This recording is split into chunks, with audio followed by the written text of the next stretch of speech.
Welcome, welcome. As he mentioned, my name is Philipp of Roger CPA Review. A little background on myself. Went to school in LA, worked at Deloitte and Touche in downtown Los Angeles where I got my CPA certificate. Blew out of there about 30 plus years ago when I was 6. Started teaching CPA Review. Yes. Our job is to take all of this fun and exciting accounting you've been studying in college for the last 2, 3, 5 years, put it in perspective, help you accomplish your goal, which one day is to sit for and successfully complete this scary thing called the CPA exam. And I wanted to talk today about something that relates not only to all of us in Beta Alpha Psi, Accounting Society, those that are just looking for internships, getting ready to graduate. Some of us have job offers already, but also something for the professionals, right? So periodically we can stop, sit back, reevaluate our lives and say, are we still heading in that healthy, positive, exciting direction that we initially started out in? Because believe it or not, life gets in the way, right? You've got these day-to-day distractors and all of a sudden you come up for air and go, wow, I'm ending up somewhere where I didn't even anticipate heading towards. So it's important to kind of stop periodically, reevaluate and say, hey, where am I going? Is this a healthy, positive direction? Because when you look around you in life, right, there's so many choices to make and so many people that influence these choices. You've got family, friends, relationships you're in, co-workers, all these different people. And you look around and you see that some people are just barely getting by, not really heading in healthy, positive directions, and other people seem happy, healthy, excited about life, ambitious, and so forth. And you stop and you go, what do these people have that the other people don't have? What do you think it is? Boom. Goals, right? So I guess what that means is we need to sit down and establish some goals. So I looked it up in the Webster's Dictionary. Anyone knows what a dictionary is? Right. Wikipedia. So I looked up this book thing called, so I opened it up, and what is a goal? A goal is defined as the end towards which effort is directed. So what does that mean? It means you take all this energy, all this effort, you direct it towards an end. That is our goal. So I guess what it means is it tells us we need to sit down and establish some goals, figure out where it is we see ourselves, where we are today, where we want to be 5, 10, 20 years from today, and how to get from here to that spot. Now, when we look at goals, it says, and you kind of have to do what we call a self-assessment. And it's important to sit down and say, am I excited about what it is I'm doing? Right? Because we're all different religions, we all have different beliefs. I kind of go by, I assume I got one life and this is it, and there's no trophy at the end. I'm hoping I'm wrong. I'm like a cat and I got 8 more lives after this, right? But you never know. So I want to make sure that I'm trying to do it as efficiently, effectively, enjoyably as possible. That's where I kind of sit down and do a self-assessment. But it's important to be excited and passionate about what it is you do, right? We're all heading off into accounting, whether it's public or private or governmental, but we should be excited. And I remember I had this one girlfriend, and every Sunday night she would stress out, right? And it was like Sunday afternoon. She's like, I'm like, let's go party, let's do it. No, I have to get ready. I have to mentally get prepared for the week.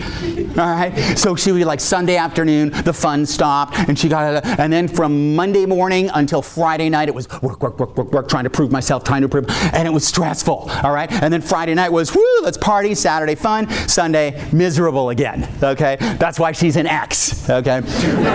But the point is, you've got to be passionate about what it is you're doing in life. It's important to be excited because life is short. So, and I learned this, my dad's 90, my mom's 88, they're still crazy, so I'm hoping, hey, you know, I'm a third through my life, now that I turned 30, plus 20. Anyway, so the point is periodically reevaluate. But in doing so, we need to set goals. And setting goals means short-term goals and long-term goals, right? Long-term goals, that's where do I see myself down the road, 5, 10, 20 years down the road. The short-term goals, those are the baby steps to accomplishing your long-term goals. So my long-term goal, I want to be a partner at a big accounting firm with a corner office, a nice view, nice car, house, 2.5 kids, or whatever the average is. That's my goal. Short-term goal is how do I accomplish that, right? It's the baby steps, the stepping stones to accomplishing your long-term. So maybe I want to get into a good school with a good accounting program. I want to join Beta Alpha Psi. I want to get maybe an internship, but you don't necessarily need to have an internship to get a full-time position. Then I'm going to get a job offer. I'm going to get a job. I'm going to prove myself, do well. I'm going to start as a new hire, a semi-senior, senior manager, partner, and so on. So the whole purpose of the short-term goals is to reevaluate the long-term. Maybe I'm not enjoying what I'm studying. Maybe I don't enjoy it. And so it helps you to kind of reevaluate and say, okay, I've got these long-term goals, but are those still the goals that I want to accomplish? So that's one of the things that we're looking at. So it's important to kind of sit back periodically and reassess and make sure you're heading in that direction that you want to be in. Now, in the benefits, again, short-term, long-term, kind of looking at your life that way. But don't fall into the position of thinking that you only need to set goals in one area of your life. One of my friends, for example, had a great career. He was making lots of money. That's all great, right? But he was divorced 3 times. His kids don't really know him. He's in terrible physical condition. So it's important to realize that we need to set goals in a variety of areas. So it's not just professional goals, but it's personal goals as well. So you need to have a balance between both personal and professional goals in order to accomplish those goals. Now, a lot of us look at goals as a pyramid, and it says, hey, you know what? I want to make some money. Ka-ching. Some Benjamins, right? So if I can make me 75, 100 grand a year, woohoo, then I'm successful, then I'm happy, then I'm going, and then 125 at 100, and so on. But life is shallow if you just set it up as a pyramid. Like, I got to get to the top and that's it. That's why we want to set goals in a variety of areas all over your life. That way you can enjoy your entire life. And in looking at that, I've broken it down into these 6 different areas. Career, and that's career versus job. So we have career goals, financial goals, physical goals, mental goals, family goals, and spiritual goals. And a lot of us, we're all here for career. I mean, that's why we joined Beta Alpha Psi. That's why we're involved. So that's why we're here. But it's important to look at that, but also keep some of those others in mind as you continue through this exciting process called life. For example, career, all right? That's me. I was thin when I started. You kind of notice you grow into your chair, right? The more you're kicking, tying, footing, cross-footing, you kind of grow. So with career, and that's versus job. The job is the thing that you're doing right now to pay your bills while you're in school. That's a job, right? What do? I'm a barista at Starbucks. Wow, that's great, right? That's my job. What is my career? That's why we're here. That's what we're heading into. This career that we're going to be doing for the next 20, 30 years of our life. A lot of time. So you've got to sit down and look at, how am I going to spend those working hours? What's going to keep me passionate about what I'm doing for the rest of my life? How many of you have friends in public accounting? All right, the rest of you need some friends. Good. And how many hours a week are they working? What, 35, 38, 45, 50, she's going like this, 50. They're working a lot of hours. So you want to make sure that whatever it is you're doing for 50, 60 hours a week, it's not just for a paycheck. Right? If you're just working for a paycheck, they can never pay you enough. You need to be excited and passionate and motivated about what it is you do. I know for myself, Sunday night comes, and there was a time when I wasn't looking forward to Mondays. You know, Monday. Now, I'm excited. I like it. I'm excited. I go on vacation. I still work. Right? Loser, I know, right? Or do you ever see this? Anyone know what that is? A 3D loser. Any way you look at it, you're still a loser. Yeah, you can quote me on that. So anyway, but I enjoy what it is I do. I'm passionate about it because I'm excited with every day because of the new opportunities that arise. So when you look at your career, same kind of thing. And we're all getting excited. We're all starting out. But chances are, and statistically, let's say how many of you have job offers already? Which is great. Chances are 98% of you will not end up there 25 years from now. Right? I know when I started, for example, in public accounting, they said about 2% of the people stay till partner. And that's still pretty high, 2%. Now, when I started at Deloitte, downtown LA, there were 80 people in my start group for that one office. And of those 80, 3 of them are still there that are partners. So we actually blew away the odds, right? Because 8 times 1.6 people, we had 3. All right? So we doubled it. But on average, so that means that congratulations on that great job, but doesn't mean you're done, that's it. You know, back in my parents' day, you got a job, you stayed 35 years, you retire, you get a gold watch, woohoo, and then you go and die. Now, hopefully not right away. Now we're living longer, which is awesome, right? But the other thing too is a lot of us jump around from job to job to job. I was just giving a presentation on how to teach to millennials and Gen Z, I think, so how do you, because they've done studies and they said the millennials love their phone. They love Facebook, they love texting, they love email, they love that. What do they hate? They hate face-to-face discussions. They hate that. What else do they hate? Picking up a phone calls. Right? I just heard this comedian, it was great. He was talking about the phone. He's like, yeah, my mom has that phone 1.0, the one in the kitchen on the wall with the cord, right? And for 100 years, you're stuck 3 feet from the wall, and that was our life. And then, you know, early 2000s, all of a sudden this is created, and this thing isn't even used as a phone. I mean, most of us don't even, we use it for everything else. Let me check my stocks. Let me do this. Let me find out how many friends are within 3 miles of me that want to have lunch at this special restaurant that I just did a review on, right? I mean, that's what these things are used for now. So it's so different. But then I'll have staff and I'll say, hey, did you talk to so-and-so? They go, oh yeah, I talked to him. What did he say? Well, I sent him an email. Well, did he respond? No. I go, you didn't talk to him then. Right? Or then they do 50,000 emails back and forth. Well, what did you mean by that? Well, here's what I meant. Well, I don't know this. Just pick up the phone. So I got to teach people how to pick up this thing called a phone. But that's how times are changing. So same thing with work. Things evolve, but you've got to make sure that you're excited, you're passionate, you're motivated about what it is you're going to do. Because again, what you're doing is a career, something you're going to be doing for many, many years. But as I said, just because you have this job offer doesn't mean you're going to retire there. So don't just go, oh, I'm done with this. You still have to maintain all of your networking skills, your communication skills, your ability to carry on a conversation, your ability to motivate yourself and motivate others, the ability to walk up and say, hi, I'm Roger. Nice, firm handshake, good eye contact, right? All of those are important skill sets that you don't learn in your accounting classes, but you need to know how to do because you're going to be interviewing again and again. You're going to be updating your resume again and again. Just because you have that job, 2% of you will retire there, never have to interview again. Great. 98% of you will. So that's career versus job. Financial, right? Ka-ching, right? How rich do I want to be? Who's that?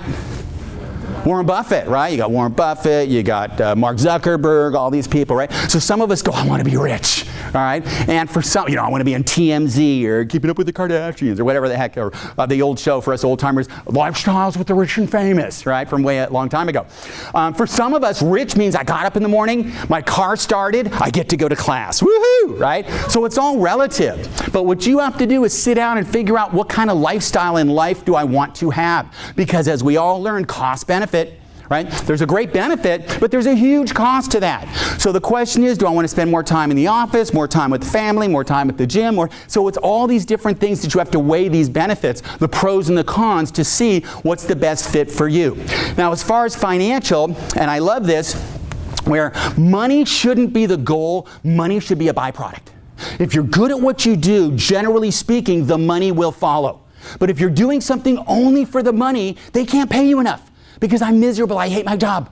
Therefore, you're not passionate about it, you're not enjoying it. So even though I have a beautiful car parked in the lot, and I've got a nice office and a gorgeous house that my family gets to enjoy and I see every couple of weeks, so you've got to weigh that benefit. So with financial, and a lot of us, we know that, right? I had friends that out of high school went and started working, and they're still just working because they wanted to make money right away, but they didn't realize the plateau. We were smart, we said, let's go to college, let's get a degree, let's get a foundation, let's get a CPA certificate, and then because we realized long term it's going to pay off, it's going to keep a lot more doors open.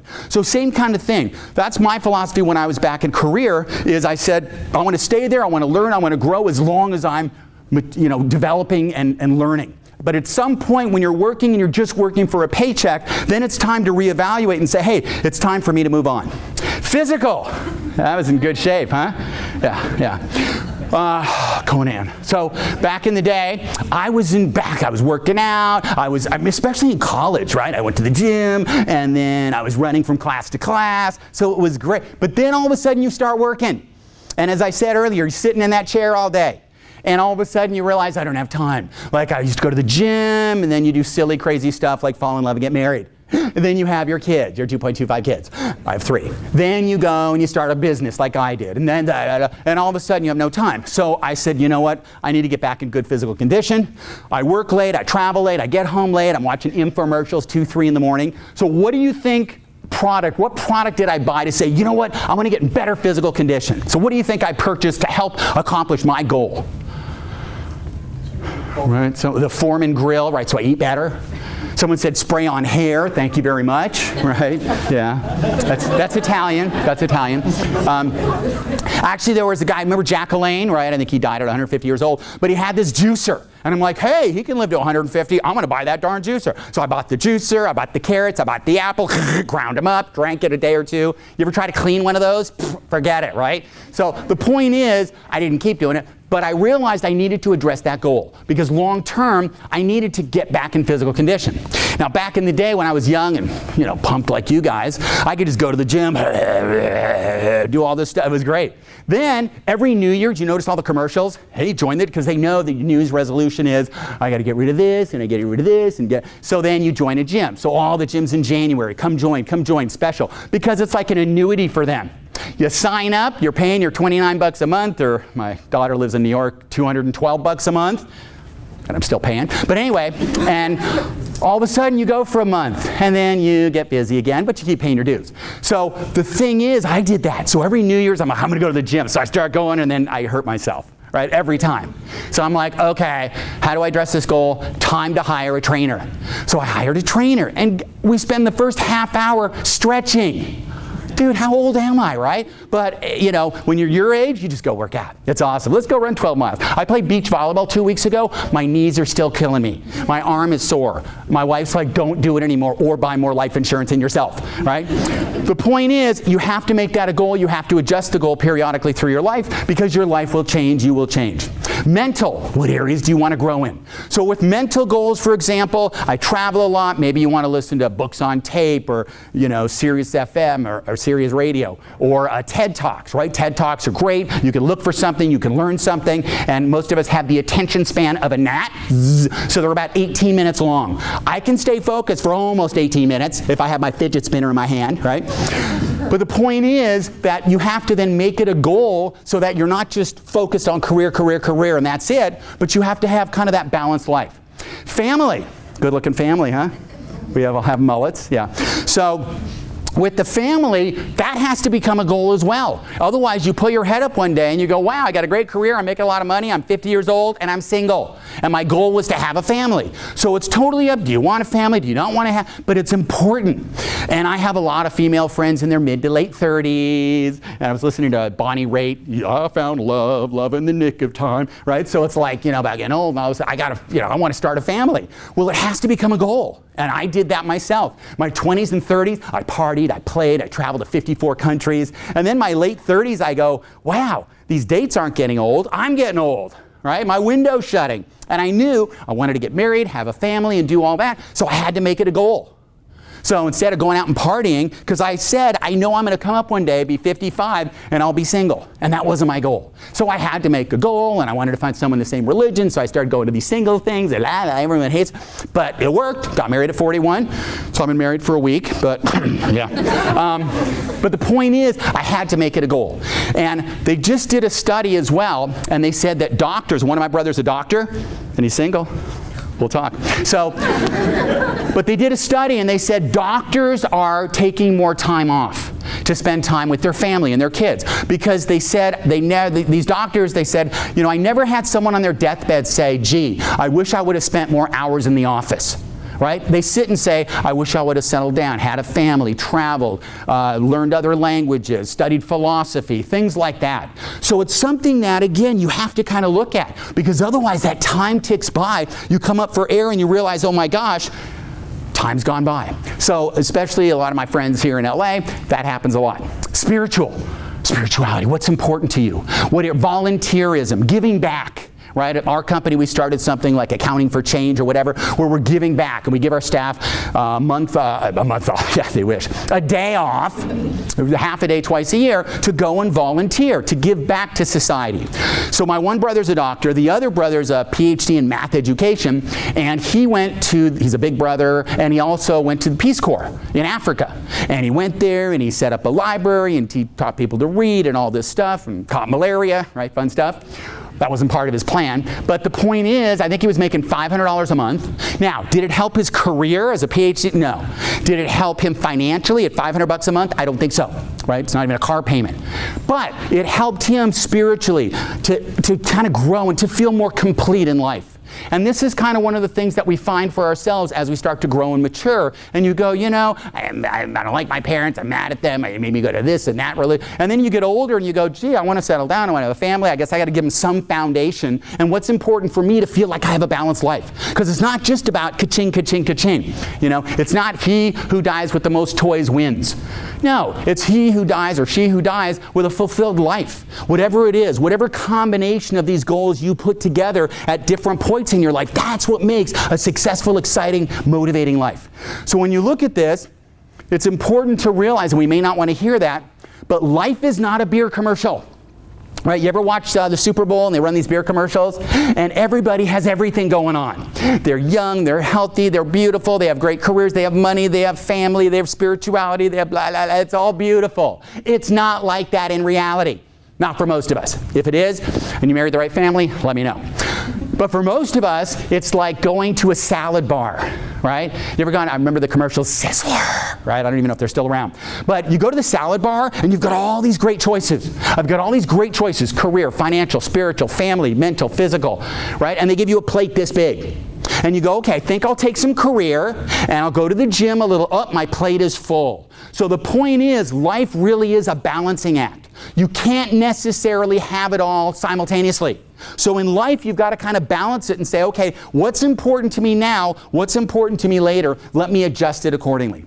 So in looking at that, it's important to say, okay, how do I set these goals now that I understand these goals? And the first thing, reflection. Reflection means you kind of sit down and you go, where do I see myself 1, 5, 10, 20 years down the road? And it's important to do this because a lot of us will get our job and we'll start working and we're just so busy and we get so distracted day to day that it's hard to focus beyond our day or our week. Like for myself, I like to book a vacation 6 months out, 6 months out. So I've got something to look forward to. So while I'm down there in the trenches working, I can still be planning ahead for this great vacation that I'm going to have in the future. So sitting down and reflecting and saying, okay, what does my life look like 5, 10, 20 years down the road? And I had to do that for me or I knew I was going to end up single because I was having so much fun. Right? The older I got, the better it got. I had money and I was in good shape and it was funny. Then I got to the point where everyone's like, have you ever been married? And when I was young, I say no, they go, good.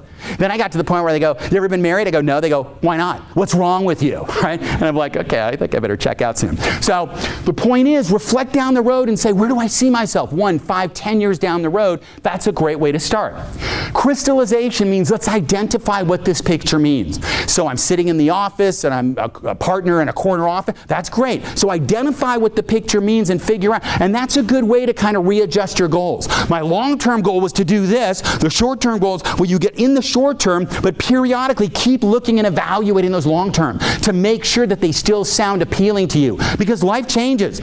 You know, for me, I started out, I want to be a partner. I want to be a partner. I want to be a partner. And then I started doing it and I realized, you know what? I could die as a partner in this firm, but I'll feel like I wasted my life. Because that's not what I was put here to do. It's not fulfilling. It doesn't give me passion. It gives me money. It gives me security. It gives me safety. I can have a family. But I realized it wasn't for me. I could maybe make money doing something else that I'm excited about. And I took a risk and it worked out. Thank goodness. And it's true. It's like we're all afraid of failure. We are. But that's also limiting all of us because you're afraid to fail. But if you don't try, you've already failed. So I'd rather try and fail because there's a chance if I try, I might succeed. But if I don't try at all, who knows, right? I may end up, and I may have a great life anyway, but I want to kind of squeeze out as much as I can. Formalization means write down these goals. Write them down, and then periodically evaluate them. I have a friend who every New Year's Eve, he and his wife sit down and they pull out their list, and they look at their list of goals, and they reevaluate. And they go, hey, this goal sounded great at the beginning of the year. But is it really going to happen? And then you look and you go, let's modify these things and get rid of certain things that are just wasting my time. For example, I had a friend who had an old Porsche, I don't know how to say it because I don't have one. You know, so Kia, I can say. So he had a Porsche in his garage, and he was going to restore it. He's going to restore it. And every day he goes in the garage and walks past it. You know, it's frustrating because it's this project that he wanted to do, but it all of a sudden became this stressful thing for him. Finally, he got rid of the car, and it felt better. So reevaluate and readjust those goals periodically because what sounded great a year ago, 2 years ago, 5 years ago may not sound as great today. You know what? Having a family sounded great. I think I'll stay single. So again, you can adjust it accordingly, whether it's a career or family, spiritual, whatever area of goal setting it is, you can readjust that periodically as well. So that's how to set them. How do you achieve these goals? Develop an action plan. Now, what is that action plan? I want to be an entrepreneur, right? My nephew just graduated from graduate school studying social entrepreneur. I'm like, what the heck is that, right? It's like, I want to be successful, but I want to give back to the world. That's great. And he's still unemployed. And I go, dude, get a job. Just start. I mean, you can't start as a CEO of a company unless you start your own, right? You've got to start somewhere, get a foundation. I love all these people that say, I want to be a consultant. I go, dude, you don't know anything about life yet. What are you going to consult about? You've got to go learn. So the point is, have a plan, develop an action plan. But I meet these people, they go, I want to do this. And I go, that's great. How are you going to do it? And they go, I don't know. And that's where this saying comes in. Goals without a plan are merely wishes. And I love that. Think about that. My goal is to be rich. How are you going to do it? I don't know. Well, then it's not really a goal. It's more of a wish. I wish I were rich, right?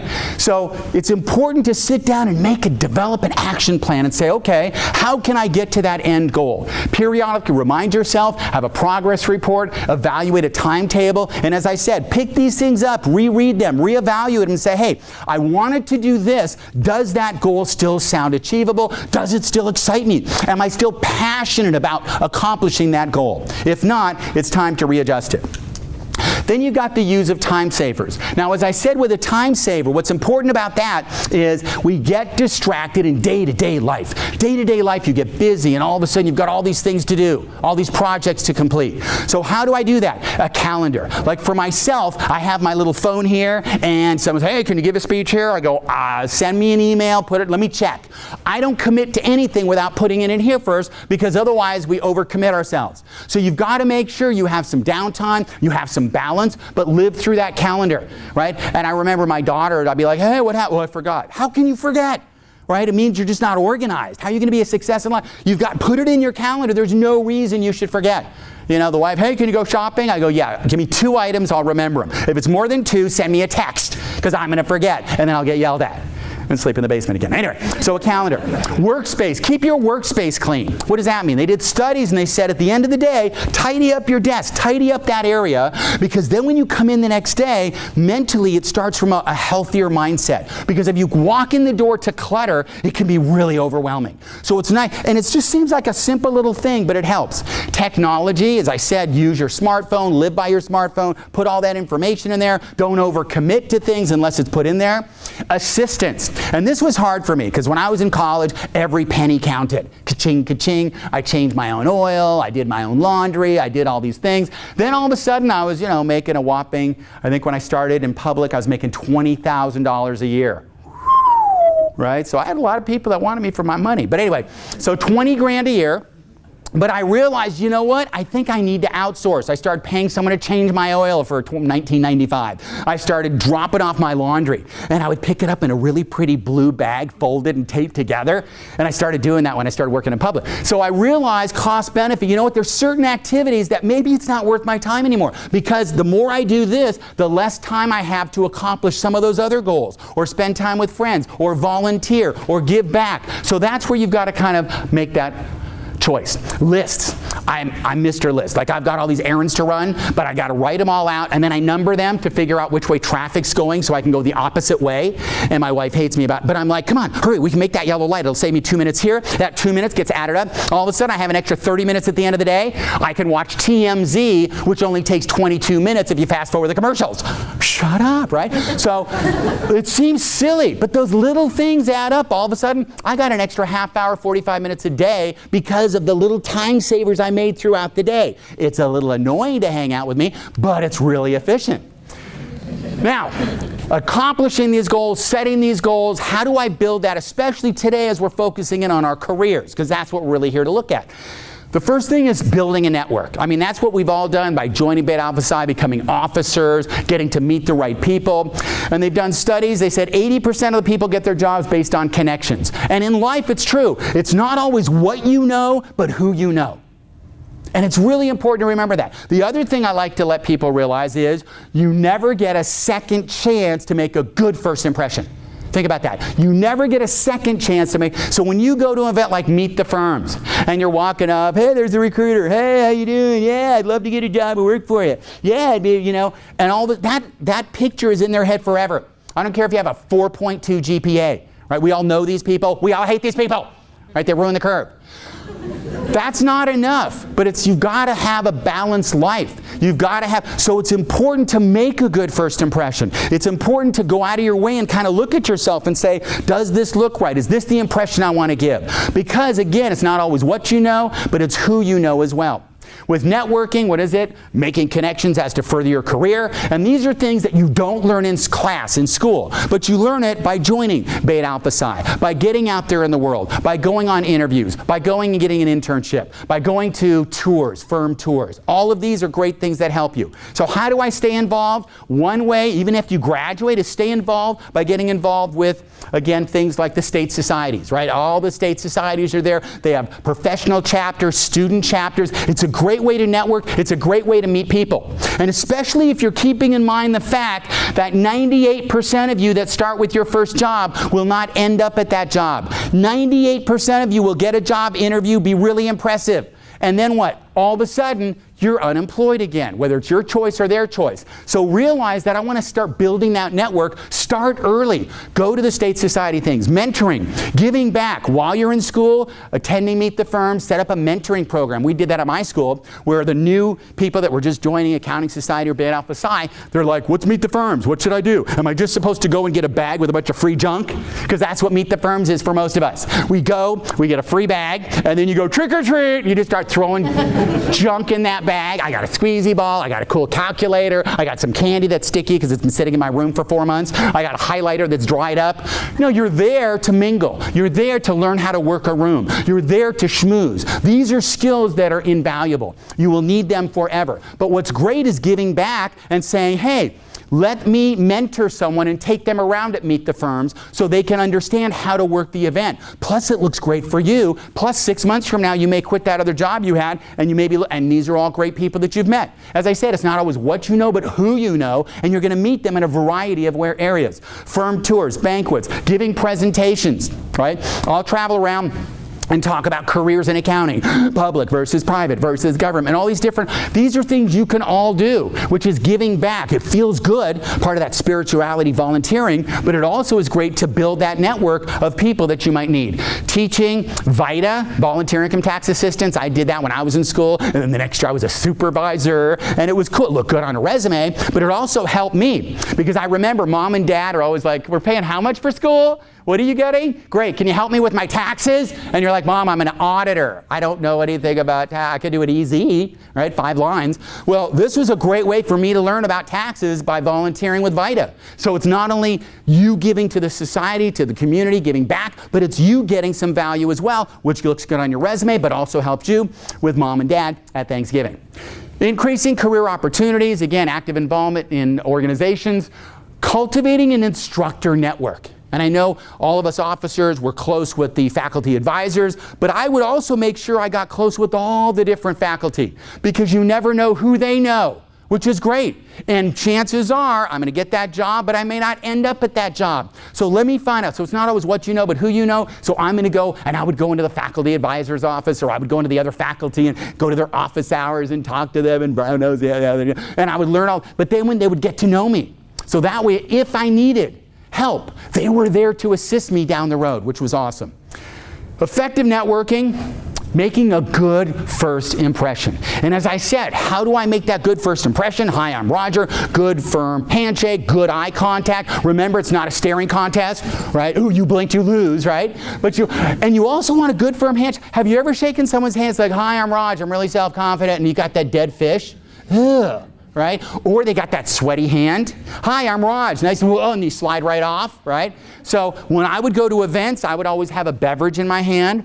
Oh, hi, nice to meet you. Then I'd put the beverage down so it looks like I sweat, and then I would wipe it dry. It's really sweat, but they think it's condensation from my glass. And then hi, Raj Phil, because I want to make a good first impression. I don't want to be shaking their hand, it's dripping, right? It's scary, but again, it seems minor, but it's huge. Because I've got a 3.8, you've got a 3.8. I've got good communication skills, you got good communication skills. You have a dry hand, mine is not. Because they're looking at who can I send out to represent my firm, right? When you start out, anybody know what billing rates are? An hour?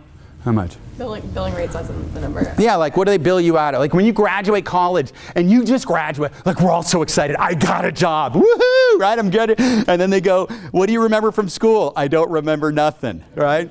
It's like, wait, let me just sing. Debits near the window. Okay, that's a good start, right? Which is great news. I know when I started Deloitte, I was so stressed out. I'm like, oh my gosh, they're gonna figure me out. Because I know how all of us get through college, right? We all do the same thing. We go, this semester is going to be different, this quarter is different, I'm not going to fall behind. Remember the first day of school? And then you go to class and you get your syllabus, and then you go to the bookstore and you buy your accounting book, biggest, thickest, heaviest, most expensive book. You need a small business loan to pay for it, and you're walking home, I'm going to study, hey Raj, toga party, okay. And it's the night before your midterm and you're cramming leases, pensions, bonds, deferred taxes, contingent life. You're sticking it in here hoping it doesn't fall out the other ear, right? Revenue recognition. And so what we're looking at is, I don't remember it because and we learn a lot. I mean, we have great professors, we've learned, but I realize there's a lot of stuff we never even see, right? I mean, I've yet to find someone who's completed the entire intermediate accounting book from cover to cover. But that stuff's still on the exam, and you may see it in the real world. But what's nice is, when I started, it's like, hey, Raj, congratulations on joining our firm. We're here to train you. I'm like, yes. And I got awesome training. And then they didn't just kick me on my first job and say, here, go audit this pension plan. No. Instead, it was kind of like going for a walk with my dad. And they held my hand, and I got to start with receivables and confirmations and all. So the key is, they realize that some of you do, some of you don't remember a lot. That's fine. They will train you. But what they liked about you is you're intelligent, ambitious, you have energy, you have a decent GPA, you have good communication. I mean, those are the skills that they can teach you accounting, right? They can teach you what it is, but they want to see what they're starting with. Here's this piece of clay. How can I mold this to make sure that it's beneficial for both us and for the company as well? So that's one of the nice things. So make a good impression, make eye contact, make certain to accomplish your goals. And I say this, like when you go to a Meet the Firms event, and I love going to Meet the Firms because you got the free stuff, but you also is a great way to meet 10, 20, 50 firms at one time. And you get to practice those skills. That's why when you go to Meet the Firms, I say get out there and talk to as many people as you can, and then at the end say, hey, can I get a business card? Thank you very much. So then I would get that business card from them, thank you. And then I would turn the corner, pull out one of my free pens that I got at Meet the Firms, and I would write notes on the back of the card. Because I would forget otherwise who they are. But I want to write down things so I can follow up, so I can make a good first impression, so I can send them a thank you note. But I need to take notes on there, because otherwise at the end of the event I'd go, hey, how was Meet the Firms? It was fabulous. Look at all the cards I got.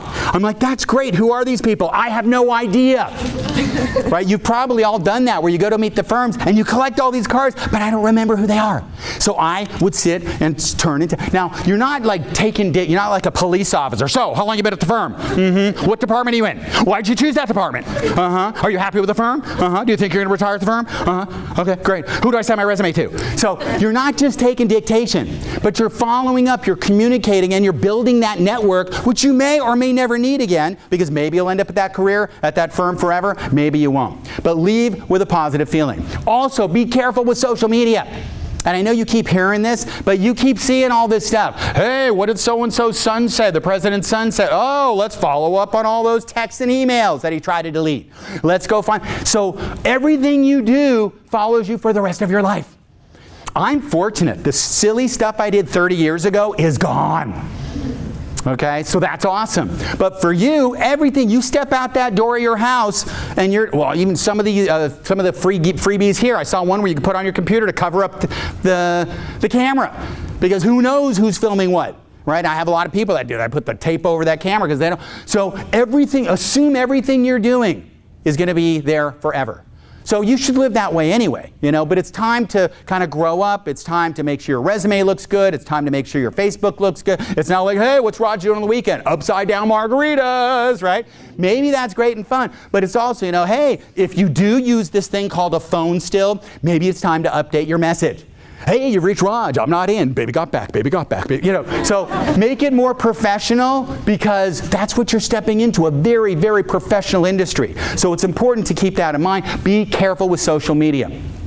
Work on self-starting with your exam, pass the exam, meet the requirements, get your license. I worked hard to get my CPA certificate. It is something I'm proud of. It is something, when I die, it goes on my tombstone, right? Here lies Raj Philipp, CPA. Fully depreciated, right?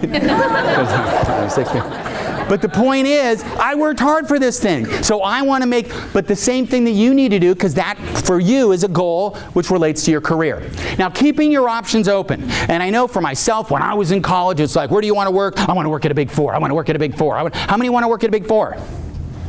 That's great, right? And what do you know about a Big Four? They're big and there's 4 of them. Because that's all I knew when I was in your shoes. But that's why it's important to go out and do your homework and study and figure out, is it Big Four? Is it national? Is it a small firm? Is it public, private, governmental? When I worked at Deloitte, a Big Four, my job, I was in the audit department, and then I dropped into a tax pool. So we're out there, pick it up. Whose statements are these? Management's. Remember in your audit class? And in auditing, you learn that you're out there and you're ticking and tying and footing and coming up and attesting to their information. And then at the end of the audit, we give an audit opinion, which you may have studied in school.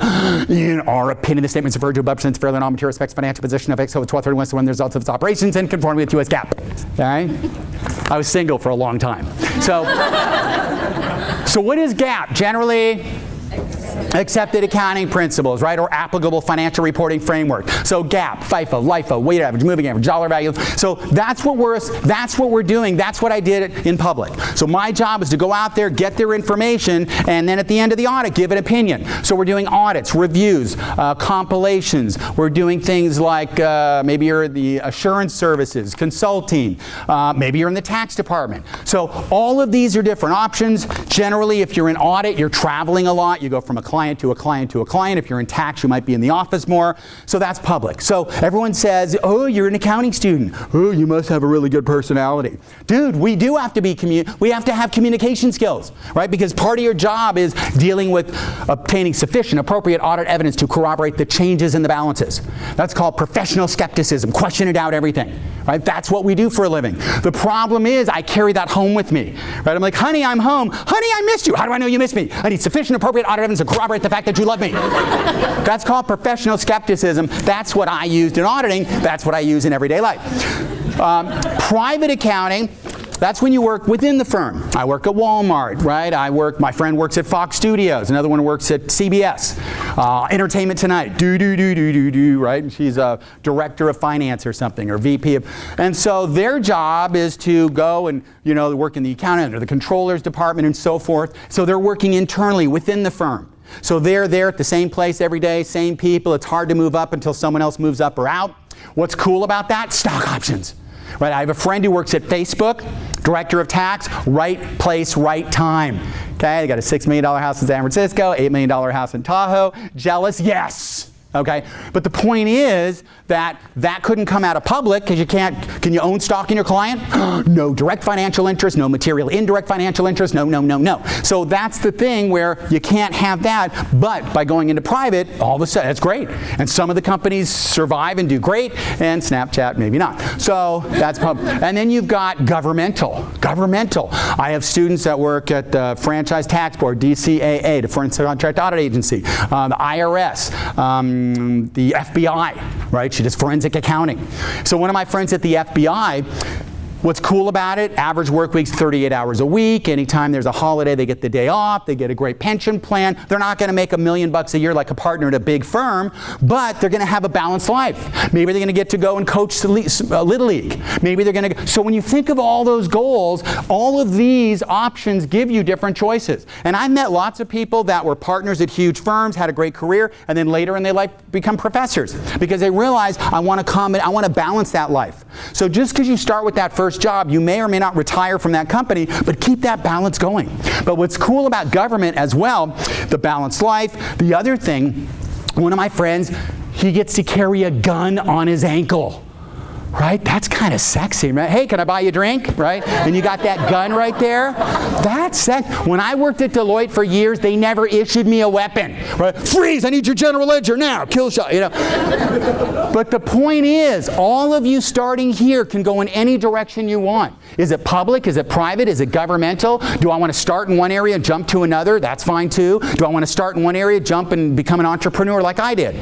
So it's all up to, the world is your oyster. It's like a tree with all these branches. I'm studying accounting. I'm working my way up. I can go in any direction I want. And life is long. So at some point, if you're not passionate about your career, it's time to take a deep breath, come up for air and say, okay, what changes do I need to make in order to continue that passion, that excitement, that enthusiasm? Because maybe the same job is not going to be exciting, but maybe that same job also gives you this consistency so I can do other things and spend more time with the family and do more in Little League and go to the gym periodically and volunteer. So it's up to you to decide it, right? But this is your life to live to figure out the best approach for you. Get noticed and make your mark. So for all those that said, yeah, I got a job offer, I'm starting in 6 months, that's great. When you start your job, bring ideas to the table. Take initiative. Present solutions, right? Don't just sit there taking orders, but you've got to be thinking, okay, eventually I'm going to move up and I'm going to be managing people. So what do I need to learn today so I can be a better manager? And maybe I'll get promoted again and be a director, and then a VP, and then a president, and then a CEO. So what do I need to do? What skill set? And that's kind of how I approach my career, because at the point where I felt like I was doing the same thing and I'm just working for a paycheck, now it's time for me to move on so I can challenge myself and grow more. It's scary though. It's scary to take a risk, but the reward is great. Because, you know, you've got that window. All of a sudden you pull up at 60 years old and look and go, wow, where have I been? How did I get here? And I've got 30 years of life left statistically because we're living longer. What changes do I need to make in order to get to that position? So those are things to think about. Maximize your potential. Highlight your strengths and your weaknesses. And I love when they do that in a resume, right? It's like, you know, your interview. Tell me about your strengths. Oh, I'm great at everything. All right? Tell me about your weaknesses. And you're like, how do I make it a positive, right? You want to be honest. I drink too much and I'm kind of lazy, right? That's not good, right? Well, I'm kind of a workaholic and I like to take charge of things. I'm a little bit controlling in the sense that when we have a class project, I want to make sure it works well, and it does. So I want to make it a positive. But again, keep in mind and be a little bit self-critical. What am I good at? What am I not good at? What areas do I need to learn in? I remember when computers first came out. And I was like overwhelmed because I wasn't using them every day. So it was kind of an insecure, and then I had to learn and jump in, and then all of a sudden it became comfortable. So same kind of thing, whatever it is at work, whatever it is in your life, whatever challenges you feel like I need to improve upon, that's where you need to challenge yourself as well. Claim what's yours. Don't be afraid to ask for raises. I did that actually. At the time, I had like 3 firms vying. They were all, we want you, we want you, we want you. I'm like, you know what? I like all you guys, but if we can make it a little more. And I actually started at 10% higher than the average because I asked for it. Now, it got adjusted over time, but it was still a way to see, wow, they really wanted me. And it made me feel, but I asked. But if you don't ask, you don't get. But again, I tried. So it's something that I did to help to show that, hey, I think I'm valuable. I know I can add value to this firm. I know I'm going to make this firm a better place by being here. And you're going to hire 80 people. I'm going to be one of them, but I know and so that's just believing in yourself. You don't want to be cocky or arrogant.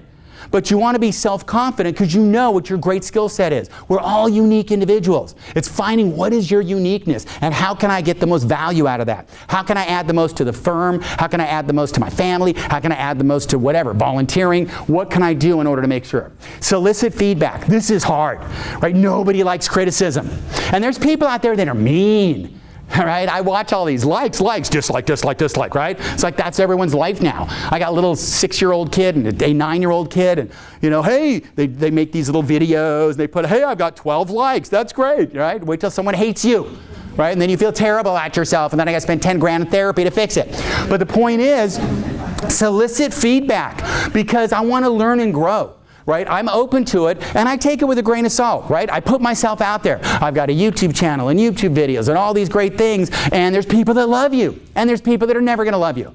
So you have to take it with a grain of salt. But I want to be open to feedback. Hey, Raj, that's great, but maybe you could do this. Hey, Raj, that's great, but maybe you could talk slower. Maybe you could write neater. Maybe you could incorporate this. Maybe you want to teach it that way. So it's hard to hear, but if it's constructive and it's something that you can grow from and learn from, that's really important. If you ever do lose a job, find out why. If I didn't get that job offer, I might try to reach out and say, hey, thanks so much for taking the time to interview me. If you don't mind, I'd really love to see, was there anything I did wrong, or was there anything I could improve upon? Because by making those little fine-tune adjustments will make you better for the next interview, will make your resume better, and so on. So when you're doing your resume, go to the Career Center, ask for help, go online, look up action verbs.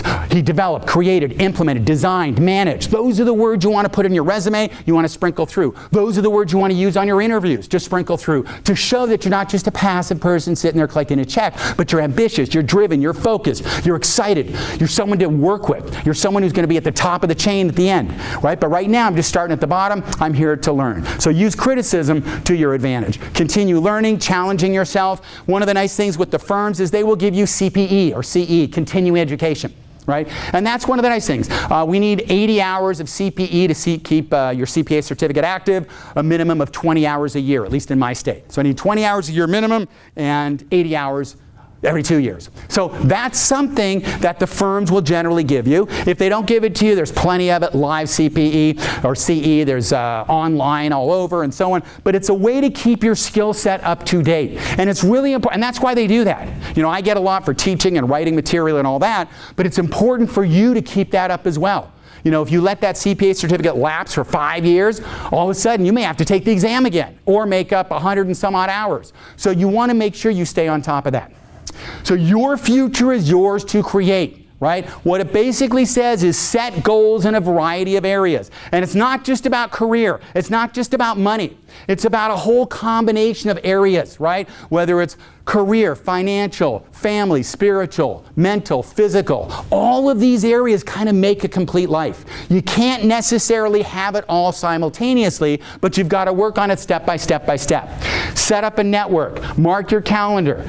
Believe in yourself. And be selfish too. Right? Make sure you go for the goals for yourself, not for somebody else. Right? Why do you want to be a CPA? My mom's a CPA, my grandfather's a CPA, my uncle's a CPA. Well, that's not enough reason. You need to want to do this or you're never going to pass the exam because it takes a commitment. So you want to make sure that whatever the goals are, they're for you. Also, don't be too hypercritical. Right? I give a speech and some kid comes up and he goes, God, that was great. I could never do that. I'm shy. And I go, you're the one labeling yourself as shy. I go, how old are you? He goes, 22. I go, you're 22 years old. Statistically, you're going to live another 60 years. Now is the time for you to change your mindset and go, I used to be shy. I'm not shy anymore. I'm going to be outgoing. I'm going to go up and introduce myself. I'm going to put myself out there. Are people going to dislike you? Sure. But are people going to like you? Yeah. So you've got to be willing to get that feedback, the criticism, but you've got to put yourself out there. That's the only way you're going to grow. And I said, you're going to live 60 plus years. It's up to you to make that change now, and it'll affect the rest of your life. So again, make sure you're selfish. It's all about me. Yeah, right? So again, don't limit yourself. And finally, enjoy your life. Right? This is it. Life is meaningless. Even if you set goals and achieve all that success, but you're miserable, then what good is life? So it's important to enjoy the process, to enjoy your life. Or as the singer James Taylor, some of us older people know, he has a song that says, the secret of life is enjoying the passage of time. And that's so true. Time is going to keep ticking by, tick-tock, tick-tock. It's up to you to set some goals. You too then will be a success in life. Thank you very much.